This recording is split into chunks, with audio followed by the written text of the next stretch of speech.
मैं आज एक ऐसी जेल ब्रेक की कहानी सुनाने जा रहा हूँ जिसे जेल ब्रेक की दुनिया का मास्टरपीस कहा जाता है। यह सिर्फ एक भागने की कहानी नहीं, बल्कि एक ऐसी दास्तान है जो आपको चौंका देगी, क्योंकि इसमें 3 कैदी रातों रात जेल से भाग तो गए, मगर फिर उनके साथ कुछ ऐसा हुआ जिसने उन्हें अंदर तक हिला दिया। जो बातें इस जेल ब्रेक को दूसरी जेल ब्रेक से अलग बनाती है, वह यह थी कि ये कैदी न तो किसी सुरंग के रास्ते भागे और न ही जेल यार्ड के। उन्होंने भागने के लिए जो रास्ता अपनाया, उसमें अगर जरा भी लापरवाही हो जाती तो उनकी जान भी जा सकती थी। इन कैदियों को लगभग 6 महीने का वक्त लगा इस जेल से भागने की प्लानिंग करने में, और वे रातों रात बिना कोई सुराग छोड़े इस जेल से भागने में कामयाब हो गए। इस जेल ब्रेक की कहानी में 2 सबसे बड़े सवाल सामने आकर खड़े होते हैं। पहला यह कि 6 महीने उन्होंने ऐसी कौन सी प्लानिंग की जिसकी वजह से वे इस जेल से फरार हो गए, और दूसरा यह कि जेल से भागने के बाद उनके साथ ऐसा क्या हुआ जिसकी वजह से इस कहानी ने एक नया मोड़ ले लिया। कहानी शुरू होती है ऑरेंज काउंटी जेल से, जहां सुबह 5 बजे गार्ड्स कैदियों की गिनती करने के लिए राउंड पर निकलते हैं। राउंड के दौरान वे जैसे ही एक सेल के पास पहुंचते हैं, वहां का नजारा देख उनकी आंखें फटी की फटी रह जाती है। वे देखते हैं कि सेल के तीनों बेड्स चादर से ढके हुए हैं और तीनों कैदी गायब है। यह जेल ब्रेक सन 2016 में कैलिफोर्निया के ऑरेंज काउंटी जेल में अंजाम दी गई थी। यह वह जेल थी जहां परिंदा भी पर नहीं मार सकता था। यह एक 6 मंजिला जेल थी, जहां दुनिया के सबसे खतरनाक कैदियों को कैद करके रखा जाता था। हर फ्लोर पर लगभग 300 कैदियों को कैद करके रखा गया था। इन सभी कैदियों के सेल सलाखों वाले थे और बिल्कुल अगल-बगल थे, और राउंड पर घूमते हुए हर गार्ड की नज़र हर वक्त उन पर रहती थी, जिसकी वजह से उनके पास छुपने की कोई जगह नहीं थी और न ही वे यहाँ से भाग सकते थे। मगर यहाँ एक कैदी ऐसा था जो इन नामुमकिन हालातों में भी यहाँ से भागने का रास्ता निकाल लेता है। इस कैदी का नाम नेरी था, जो ईरान का रहने वाला था। चूंकि उसके ट्रायल में महज कुछ ही महीने बाकी रह गए थे, इसीलिए वह हार या पार की लड़ाई करने का फैसला करता है और एक ऐसी जेल ब्रेक की प्लानिंग करता है जिसके बारे में न तो किसी कैदी ने सोचा और न ही किसी गार्ड को इसकी खबर लगी। नेरी जेल से कैसे भागा, यह जानने से पहले हमें यह समझना होगा कि वह आखिर जेल तक पहुंचा कैसे और उसने अपने जुर्म की शुरुआत कैसे की। नेरी का जन्म एक पर्शियन फैमिली में ईरान में हुआ था, जिसके कुछ वक्त बाद उसके माँ बाप उसे लेकर कैलिफोर्निया के शहर फ्रेस्नो में शिफ्ट हो गए थे। वह बचपन से ही काफी इंटेलिजेंट और चालाक था, और यही वजह थी कि वह रूल्स ब्रेक करने में यकीन रखता था। 17 साल का होते होते वह यूएस मरीन में भर्ती हो गया, मगर कुछ ही वक्त बाद उसे वहां से निकाल दिया गया, और यहीं से उसकी जिंदगी वह मोड़ लेती है जिसने उसकी जिंदगी को हमेशा के लिए बदल कर रख दिया। 2012 आते आते वह अब कई ऐसे खतरनाक क्राइम्स को अंजाम दे चुका था, जिसमें एक बार उसने गांजे की खेती करने वाले एक शख्स को जान से मार दिया और फिर उसके बदन के अलग अलग टुकड़े कर दिए। यह वह क्राइम था जिसे करने के बाद नेरी अगर पुलिस के हाथ लग जाता तो उसे उम्र कैद की सजा ही होती। पुलिस से बचने के लिए वह दोबारा ईरान भाग जाता है, जहां पुलिस उसे छू भी नहीं सकती थी। वह ईरान में लगभग 2 साल तक रहा, मगर आखिरकार पुलिस उसकी बीवी का इस्तेमाल करके उसे धोखे से फंसा लेती है और उसे कैलिफोर्निया वापस लौटना पड़ता है। कैलिफोर्निया लौटते ही पुलिस उसे गिरफ्तार कर लेती है, जिसके बाद उसे ऑरेंज काउंटी जेल में डाल दिया जाता है। यह जाने के बाद जहां दूसरे कैदियों के लिए जिंदगी खत्म हो जाती है, वहीं नेरी के लिए यह अभी सिर्फ एक शुरुआत थी, क्योंकि जेल में कदम रखते ही वह फैसला कर चुका था कि वह यहाँ से भाग जाएगा। नेरी का ट्रायल शुरू होने में अभी 6 महीने बाकी थे, और वह यह बात बहुत अच्छी तरह समझ चुका था कि ट्रायल शुरू होने से पहले उसे किसी भी तरह इस जेल से भागना होगा। हालांकि यह जेल बहुत हाई सिक्योरिटी से लेस थी, मगर वह कहते हैं कि हर मजबूत चीज की कोई न कोई कमजोर कड़ी जरूर होती है, और इस जेल के साथ भी एक कमजोर कड़ी जुड़ी हुई थी। नेरी अब हर वक्त इस जेल से भागने के तरीकों के बारे में सोचने लगता है, और तभी उसकी नज़र एक ऐसी चीज पर पड़ती है जिस पर किसी का ध्यान ही नहीं गया। नेरी देखता है कि उसके सेल में बेड के पास एक वेंटिलेशन जाली लगी हुई है, जो और लोगों के लिए एक आम बात थी, मगर नेरी के लिए एक भागने का बेहतरीन रास्ता था। यह वेंटिलेशन जाली स्टील की बनी हुई थी, जिसे निकालना अपने आप में एक चैलेंज था, क्योंकि यह चारों तरफ से सील थी, और अगर वह इसे हटाकर अंदर घुस भी जाता तो भी इस बात की कोई गारंटी नहीं थी कि वह यहाँ से भाग पाएगा। इतना रिस्क होने के बावजूद भी नेरी फैसला करता है कि वह इस जाली को काटेगा, मगर साथ ही साथ वह यह भी जानता था कि वह इस काम को अकेले नहीं कर पाएगा। अब वह फैसला करता है कि वह 2 और कैदियों को अपने इस प्लान में शामिल करेगा, और तभी उसकी मुलाकात बैकडोंग और जोनाथन ट्यूक नाम के 2 कैदियों से होती है। बैकडोंग एक मंजा हुआ क्रिमिनल था जो एक गैंगस्टर भी था और कई लोग उसके लिए बाहर काम भी करते थे, जबकि जोनाथन एक वियतनामीज गैंग का मेंबर था जो पुलिस के हाथ लग गया था। बहरहाल नेरी उन दोनों को अपने प्लान के बारे में बताता है, जिसके लिए वे दोनों फौरन राजी हो जाते हैं। अब उन तीनों के सामने सबसे बड़ा सवाल यह था कि आखिर इस वेंटिलेशन जाली को निकाला कैसे जाए, और तब उनमें यह फैसला होता है कि वे आरी का इस्तेमाल करके इस जाली को काटेंगे। इन तीनों कैदियों में बैकडोंग ही था जिसके जेल के बाहर कनेक्शंस थे, और इसीलिए नेरी उससे कहता है कि वह अपने कनेक्शंस का इस्तेमाल करके आरी जेल के अंदर मंगवाए। बहरहाल अब धीरे धीरे उनके प्लान ने एक मोड़ लेना शुरू कर दिया था, और आखिरकार बैक अपने एक साथी की मदद से आरी जेल के अंदर लाने में कामयाब हो जाता है। बैक का यह साथी उससे जेल में मिलने आया था और उसने यह आरी अपने जूते के सोल के अंदर छुपा ली थी, जिसे वह गार्ड की नजरों से बचाकर बैक को पकड़ा देता है। नेरी का आइडिया अब एक ऐसे प्लान में बदल चुका था जिसने काम करना शुरू कर दिया था, और अब उन्हें जल्द से जल्द उस प्लान को अंजाम देना था।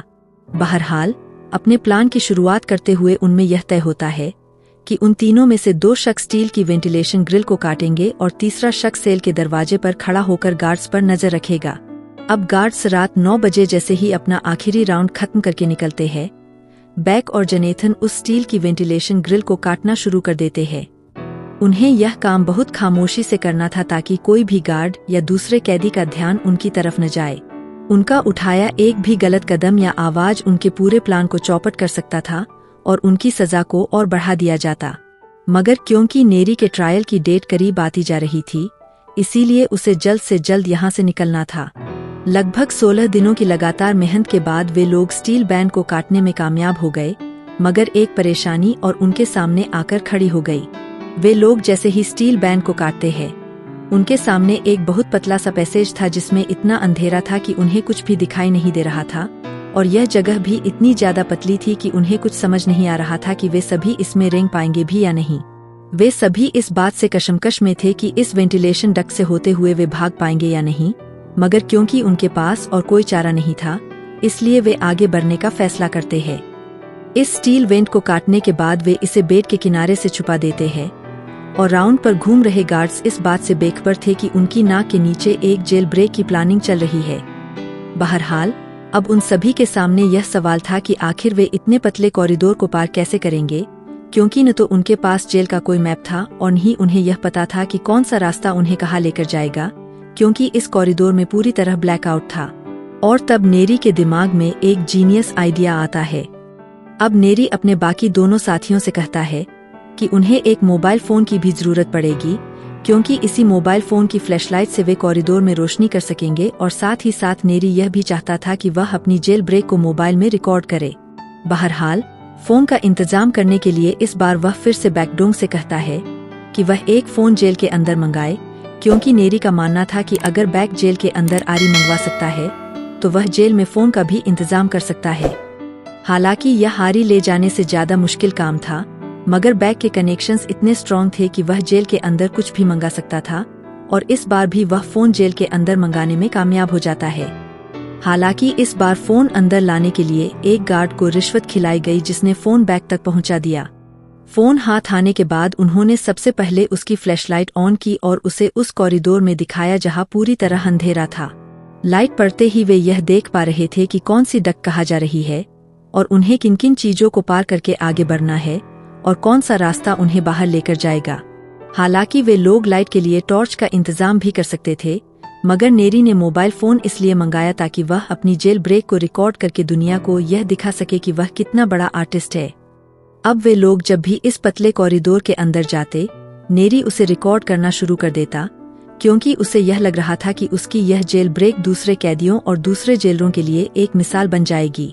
इस वेंटिलेशन सिस्टम के अंदर पाइप्स का एक जाल बिछा हुआ था और साथ ही साथ कई खुली जगह भी थीं जो गार्ड्स केबिन के अंदर जाकर खुलती थीं। अगर वे एक भी गलत जगह मुड़ जाते तो वे सीधा जेल अथॉरिटी के हाथ में होते। बहरहाल अब वे लोग धीरे धीरे इस वेंट में आगे रेंगना शुरू करते हैं और अब वे हर रात इस वेंट में जाते और जेल के चप्पे चप्पे के बारे में पता करते कि कौन सा पाइप और कौन सा रास्ता कहा गया है। इस वेंट में जगह इतनी कम थी कि उन्हें सांस लेने में परेशानी हो रही थी और एक डर उन्हें हर वक्त परेशान कर रहा था कि कहीं वे पकड़े न जाए।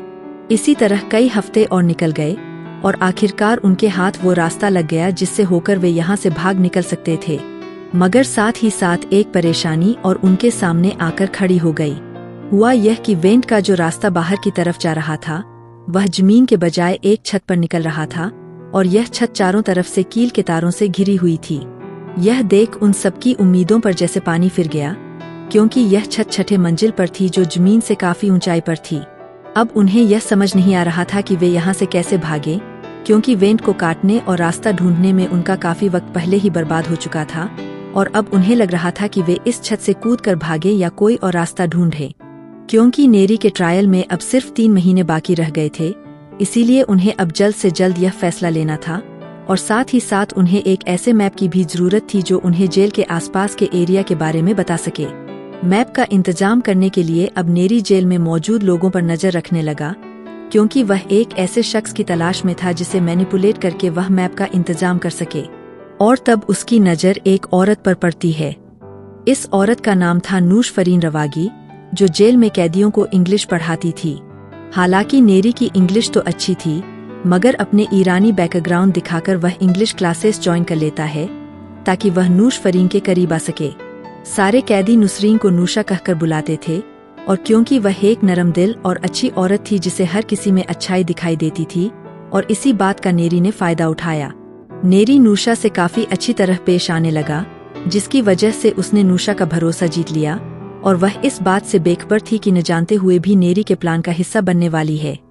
अपने प्लान को आगे बढ़ाते हुए नेरी नूशा से कहता है कि उसका वकील उससे मिलने नहीं आ रहा है और वह अपने वकील के ऑफिस एड्रेस जाना चाहता है, जबकि वह वकील के एड्रेस के बारे में पहले से ही जानता था जो जेल से बहुत करीब था।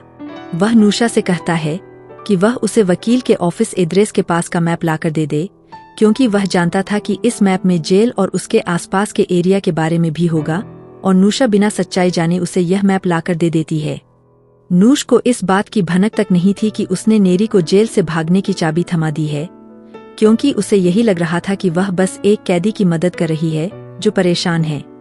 इस मैप में नेरी को हर वह चीज मिल गई जिसकी उसे जरूरत थी, जिसमें जेल की छत का नक्शा और उस छत से उतरकर उन्हें किस रास्ते से भागना होगा, सब कुछ साफ साफ समझ आ रहा था।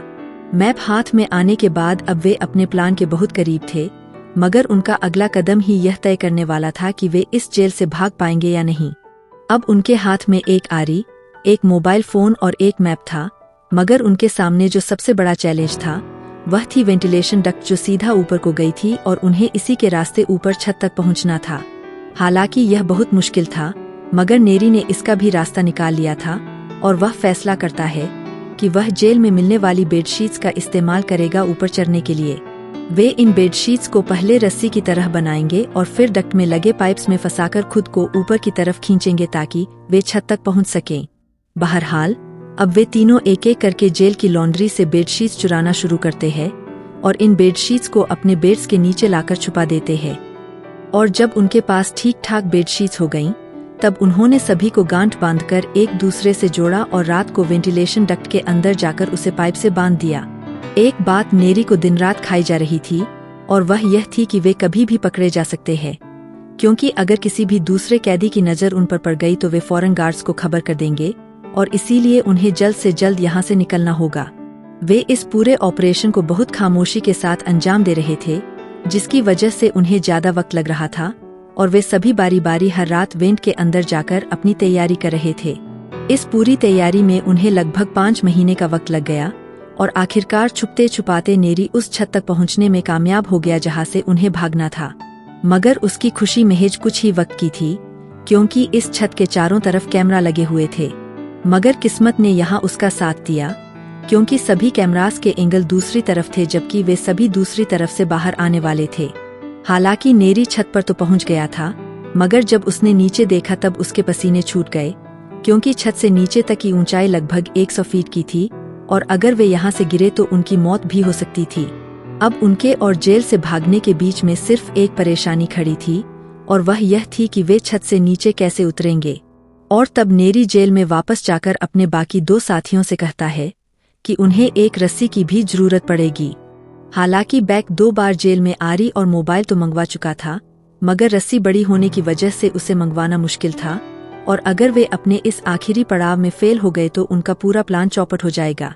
बहरहाल इस बार बैक रस्सी मंगवाने के लिए एक बहुत ही नायाब और अनोखा तरीका निकालता है, और वह मुलाकात के दौरान अपने साथी से कहता है कि वह देर रात जेल की छत पर ड्रोन के जरिए रस्सी फेंक दे, ताकि जब वे लोग छत के रास्ते भागे तब वे इस रस्सी का इस्तेमाल कर सकें। बैक का यह प्लान काम कर गया, और इस तरह जेल की छत पर वे रस्सी का इंतजाम करने में कामयाब हो गए, और अब वे सभी पूरी तरह तैयार थे इस जेल से भागने के लिए। अब उन तीनों में यह तय होता है कि वे अगली रात इस जेल से भाग जाएंगे, मगर उन्हें सबसे खास ध्यान भागने की टाइमिंग पर देना था, क्योंकि गार्ड्स सभी कैदियों के सेल को सुबह 5 बजे और रात 8 बजे 2 बार चेक करते थे। बहरहाल उनमें यह तय होता है कि वे रात 8 बजे गार्ड्स के जाने के बाद यहाँ से भागेंगे और रात होने का इंतजार करने लगते हैं। आखिरकार वह वक्त आ चुका था जब उन्हें जेल से भागना था, और रात 8 बजे के बाद वे तीनों एक एक करके वेंटिलेशन डक्ट के अंदर घुसना शुरू करते हैं। अब वे बेडशीट्स पकड़कर धीरे धीरे ऊपर की तरफ चढ़ना शुरू करते हैं, मगर उन्हें पूरे 50 फीट की ऊंचाई को तय करना था, और उन्हें लगातार यह डर सता रहा था कि अगर उनकी बेडशीट्स की एक भी गांठ खुल गई तो या तो वे चोट खाएंगे या पकड़े जाएंगे। बेडशीट से छत तक पहुंचने में उन्हें लगभग 1 घंटा लग गया, और आखिरकार वे सभी छत तक पहुंचने में कामयाब हो गए, जहां से पूरा शहर दिखाई दे रहा था। छत पर पहुंचते ही वे सबसे पहले उस रस्सी को उठाते हैं जो बैग के साथी ने ड्रोन के जरिए छत पर फेंकी थी, और अब यहाँ उनका असली टेस्ट था, क्योंकि रस्सी के जरिए छत से उतरना काफी मुश्किल था और इसमें उनकी जान भी जा सकती थी। उन्हें बिना किसी सेफ्टी के महज इस रस्सी की मदद से नीचे उतरना था, और अगर इस दौरान गार्ड्स की नजर भी उन पर पड़ गई तो उनका पूरा प्लान चौपट हो सकता था। सबसे पहले वे लोग रस्सी को एक पाइप से बांधते हैं, और फिर जोनाथन इस रस्सी को अपने पेट से बांधता है और धीरे धीरे नीचे उतरना शुरू करता है। लगभग आधे घंटे के अंदर वह बिल्डिंग से नीचे उतर गया, जिसे देख बैक और नेरी ने चैन की सांस ली, और फिर बैक खुद को रस्सी से बांधता है और वह भी नीचे उतर जाता है। अब तीनों में आखिरी बचा था नेरी, और वह भी रस्सी बांधकर नीचे उतरने लगता है। मगर अभी वह 3 मंजिल ही नीचे उतरा था कि एक और नई मुसीबत उनके सामने आ गई। जेल के सामने एक पुलिस स्टेशन था, और वहां से 2 पुलिस ऑफिसर्स बाहर निकलकर सिगरेट पीने लगते हैं, और यह देख नेरी वहीं हवा में जम जाता है और उसकी धड़कनें तेज होने लगती है।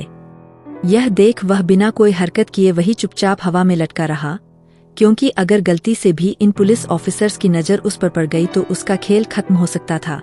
उसे अब लगने लगता है कि उसकी महीनों की प्लानिंग और मेहनत सब चौपट होने वाली है। मगर किस्मत ने यहाँ उसका साथ दिया, और पुलिस ऑफिसर्स अपनी सिगरेट खत्म करके वापस पुलिस स्टेशन के अंदर चले गए।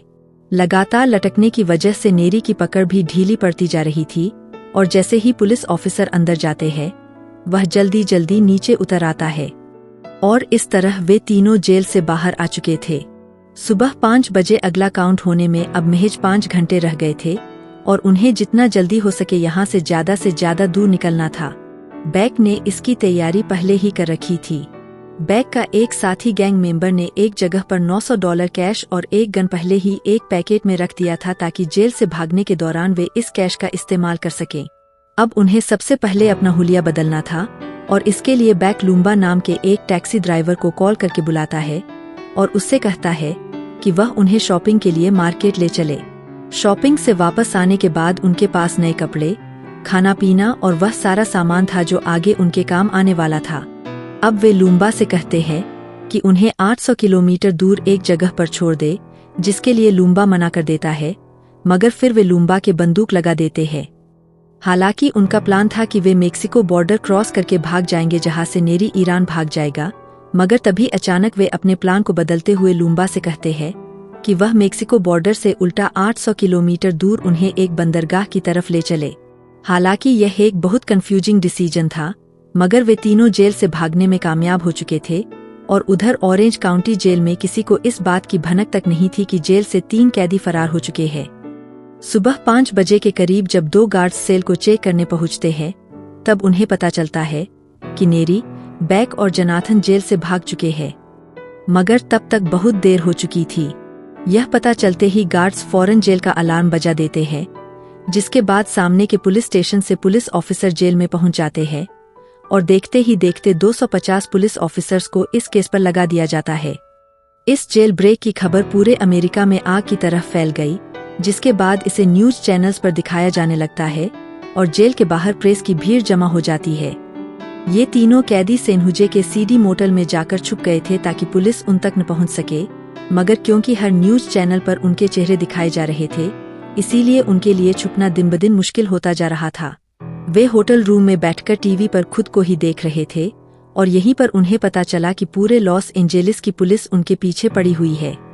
नेरी को अब यह एहसास होना शुरू हो गया था कि वह कितनी बड़ी मुसीबत में फंस चुका है, क्योंकि अब उनके पास कैश भी खत्म होता जा रहा था और टीवी पर देखकर उन्हें कोई भी पहचान सकता था।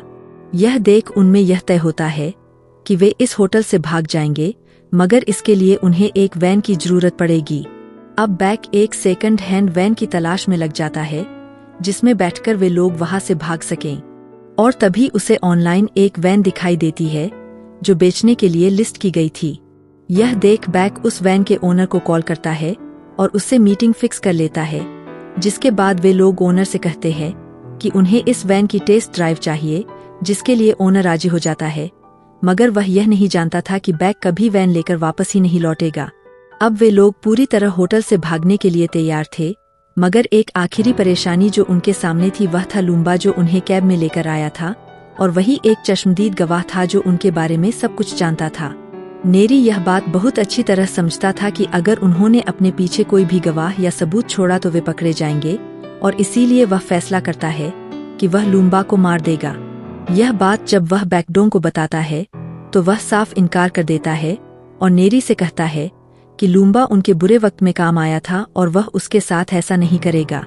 इस बात को लेकर नेरी और बैक में लड़ाई हो जाती है और फिर उनमें यह तय होता है कि वे इस बारे में आगे सोचेंगे, और यहीं से उनकी आज़ादी की उल्टी गिनती शुरू हो जाती है। बहरहाल अगली सुबह नेरी और जनाथन वैन के शीशों को ब्लैक करवाने के लिए निकल जाते हैं और बैक इसी मौके का फायदा उठाकर लूम्बा के पास पहुंचता है और उससे कहता है कि हमें जल्द से जल्द यहाँ से निकलना होगा और नेरी तुम्हें मारना चाहता है। लूम्बा ने जब बैक से पूछा कि वे भाग कर जाएंगे कहा, तब बैक ने जो जवाब दिया उसे सुनकर वह दंग रह गया। बैक ने लूम्बा से कहा कि वह वापस जेल जाना चाहता है, क्योंकि उसकी फोटो हर न्यूज चैनल पर दिखाई जा रही है और वह आज नहीं तो कल पकड़ा ही जाएगा। उधर नेरी और जनाथन जब वापस होटल पहुंचते हैं तब वे देखते हैं कि बैकडोंग वहां से भाग चुका है और उन्हें अब समझ आ चुका था कि वे कभी भी पकड़े जा सकते हैं। इसीलिए वे फटाफट अपने कपड़े पैक करते हैं और वैन में बैठकर वहां से वेस्ट की तरफ निकल जाते हैं। अब न तो उनके पास छुपने की कोई जगह थी और नहीं कोई रास्ता। आगे क्या हुआ? क्या नेरी और जनाथन पुलिस की गिरफ्त से बच पाए या फिर बैकडोंग वापस जेल चला गया? यह कहानी वाकई जेल ब्रेक की दुनिया का मास्टरपीस क्यों मानी जाती है, यह आपको जल्द ही जर्म और नाम पर देखने को मिलेगा। जुड़े रहिए हमारे साथ इस रोमांचक कहानी के अगले भाग के लिए। आपको क्या लगता है, नेरी और जनाथन का क्या हुआ होगा? अपनी राय कमेंट्स में जरूर बताएं।